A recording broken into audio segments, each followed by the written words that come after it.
알아두면 쓸데있는 신비한 해상풍력 사전. 해상풍력 지역 상생. 주민은 5명 이상이 참여해야 하고 한 사람이 30% 이상을 참여하면 안 됩니다. 영국에서 해상풍력 어업 지원 펀드를 제공한 사례들을 보면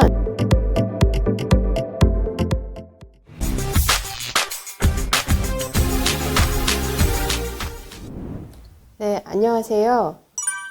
해상풍력과 주민상생 세 번째 설명드리겠습니다. 저는 녹색에너지전략연구소의 김윤성이라고 합니다. 우리나라에서 재생에너지 개발은 1990년대 말엽부터 시작되었고 유럽에서는 1980년대부터 시작이 되었습니다. 2000년대 들어와서는 제주 행원마을에서 2013년에 풍력마을 풍력이 시작되었고 2013년에 안산 시민햇빛발전소를 비롯한 에너지 협동조합들이 생겼습니다. 2014년에는 서울시 미니태양광, 태양광 시민펀드, 서울형 FIT 등이 시작이 되었고 2017년에는 서울에너지공사 지붕을 활용한 양천 햇빛공유발전소가 만들어졌습니다. 올해는 풍력에서는 처음으로 태백 가덕산이 주민 참여형 개발로 이루어졌습니다. 그 외에도 많은 사례들이 나타나고 있습니다. 주민 참여 개발은 절차적 의미와 투자적 의미가 있는데요. 투자적 의미에서 주민 참여 개발은 주민들이 재생에너지 사업에 지분을 소유하거나 간접적인 방식으로 투자에 참여하여 이루어지는 개발을 말합니다. 최근 태양광과 풍력 보급이 늘어나는 배경에는 몇 가지가 있습니다.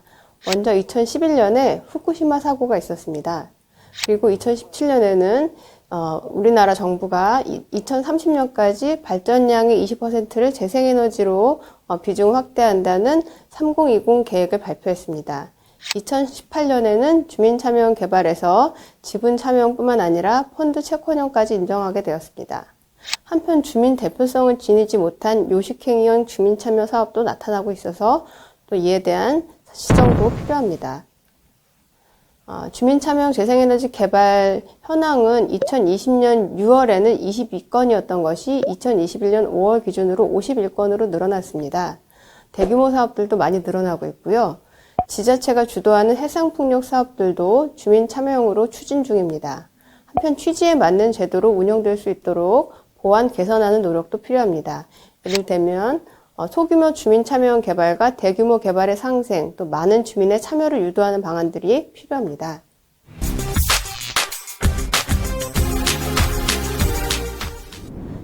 주민 참여형 개발과 이익 공유에 대해서 설명드리겠습니다.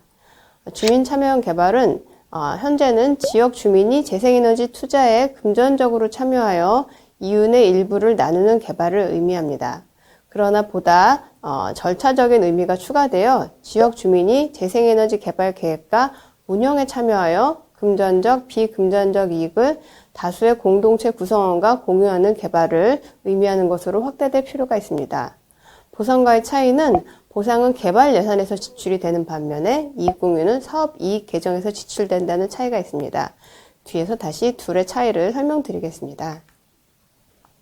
네, 이익 공유에 대해서 설명을 드리겠습니다. 이익 공유는 재생에너지 개발을 통한 금전적인 이익을 여러 가지 형태로 배당이나 전기료 감면이나 또 어떤 지분을 같이 공유하는 것 등의 형태로 같이 나눈 것을 의미하는데요.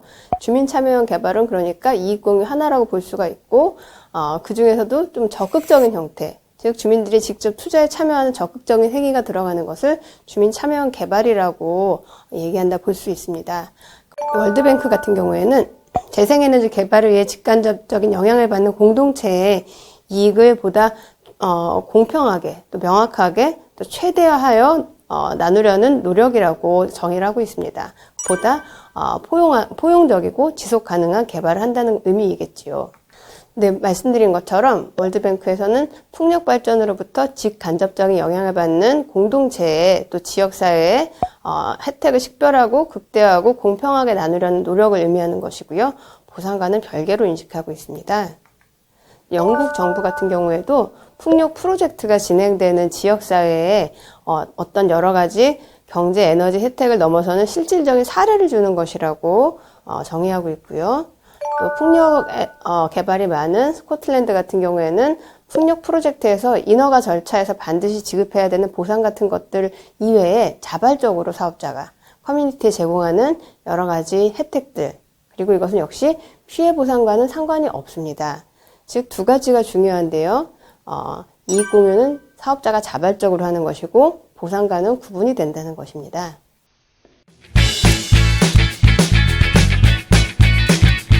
해상풍력과 관련한 궁금증을 해결해 드립니다. 해외 해상풍력에서는 이익공유 기금을 어민들을 위해 어떻게 사용하고 있나요? 네, 해외 해상풍력에서 이익공유 기금을 어민들을 위해서 어떻게 사용하시는 건지 궁금하실 것 같은데요. 영국 같은 경우에는 사업자들이 외부의 기관을 별도로 만듭니다. 왜냐하면 많은 사람들이 우리나라도 그렇지만 사업자랑 친한 어민들만 받게 되는 게 아닐까 그런 걱정을 하실 텐데요. 영국도 마찬가지인 것 같습니다. 외부 기관을 만들고 위탁기관이 그 기금을 사업자로부터 받아서 이를테면 뭐 400만 파운드면 400만 파운드를 매년 얼마씩 쓴다고 공고를 합니다. 공고를 하면 주민들이 그에 대해서 지원서를 내십니다. 우리는 무엇 하고 싶습니다. 뭘 하고 싶습니다. 라고 하면 공모를 하면 그 위탁기관에서 다시 선정을 하고 어디에서 선정이 되었습니다. 공개를 합니다. 즉 투명성이 지금 담보되었죠. 절차적으로. 이렇게 집행을 하고 나면 마지막으로 어느 공동체에 얼마씩 지원되었습니다. 라는 것이 공개가 됩니다.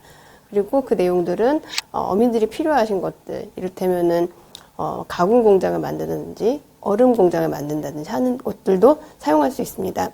예를 들면 우리나라로 치면 뭐 바지락 가공 공장을 새로 만든다든지 거기에 들어가는 설비를 만든다든지 그 위에 지붕에 태양광을 올린다든지 하는 것도 가능할 것이고요.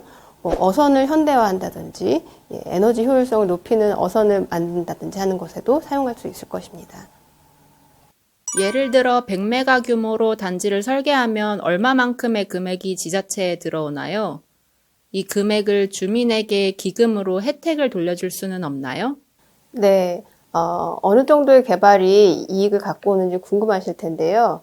정부에서는 집적화 단지를 만들 경우에 집적화 단지를 지자체가 주도해서 개발할 경우에는 또 0.1의 가중치를 부여하고 있습니다.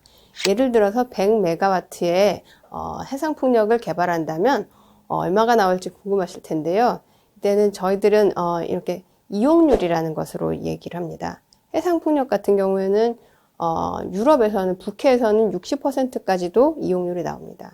이건 무슨 뜻이냐면 1년을 봤을 때 1년이 8,760시간이거든요. 이 중에 60%는 가동이 된다는 뜻입니다. 우리나라에서는 좀 보수적으로 잡아서 32% 정도를 잡고 있는데요. 100메가와트가 1년 8,760시간 중에 32%가 가동된다고 하면, 그리고 REC가 50원이라고 한다면 그 중에서 0.1, 즉 5원 정도가 지자체에 부여가 됩니다. 이 돈은 연간 약 14억 원 정도 됩니다. 상당히 큰 금액이 지자체에 지원이 되고요. 이 금액을 주민에게 기금으로 돌릴 수 있습니다. 여러 가지 방식이 있는데 일단은 정부 예산은 일반 회계와 특별 회계라는 것이 있기 때문에 이 기금만을 특별 회계로 지정해서 주민들에게 혹은 어민들에게 어떤 용도로 딱 정해서 사용하게 하는 방식이 있을 수가 있고요. 영국처럼 위탁기관을 만들어서 이 위탁기관을 또 민간협의회에서 선정을 하고 민간협의회가 이 과정들을 지켜보면서 이 위탁기관이 잘 선정하도록 또 잘 분배하도록 민간협의회가 지켜보는 방안도 있을 수 있습니다. 재생에너지 이익공유에 대한 궁금증이 좀 해소되셨는지 모르겠습니다. 많은 분들이 이제 이익공유란 말에 대해서 익숙해지셨는데요. 정확한 뜻을 이해하시고 이 지혜를 모으신다면 지역 공동체 전체에 혜택이 돌아가는 모두가 만족스러운 방식을 찾을 수가 있을 것입니다. 네, 경청해 주셔서 감사합니다.